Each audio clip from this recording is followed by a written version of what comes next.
ကြိုက်ဘူးလေရှိတော့ဘာလို့ပတ်ကြိုက်နေလဲပတ်ကြိုက်အေးအဲ့လိုပတ်ကြိုက်တဲ့တောင်ဘယ်သူမှငါ့ကိုပြန်မကြိုက်လို့ငါဒေါသထွက်နေတာနော်မခံမရနိုင်ဖြစ်နေနားလေလားကြိုက်လေအလုံးမရှိကမ်းမရှိဖွန်ကြောင်နေတာကိုဟာဖေးမေနေပတ်ဝန်းကျင်လေးလားတရင်နေနောက်ဆုံး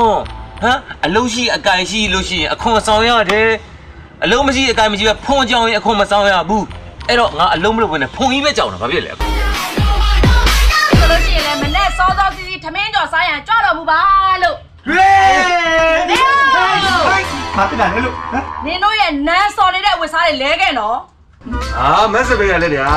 အဲ့လိုကြီးတော့မလုပ်နဲ့ဗျာဘယ်လိုလုပ်နမ်းပါလဲကျွန်တော်ဝတ်ထားမှာ4ရက်လောက်ပဲရှိပြီမနက်လို့တော့ကြောက်ဝတ်ထားတော့လာပြီးတော့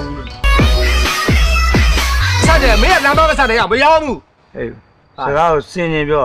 ဖြတ်ရိုက်လိုက်လို့နှာခေါင်းတရုပ်ပြီးရောက်သွားမယ်သဘောပေါက်လားဟမ်ကြောက်နေမယ်မန်သစ်စိတ်ဆက်တယ်အကျွေးပဲမဆက်တာနားလေလားကဘာကြီးနှစ်ချမ်းကွဲသွားရင်တော့မှကျုပ်ဆိုတဲ့ကောင်အကျွေးမပေးရတဲ့ဘက်မှာနေမှာ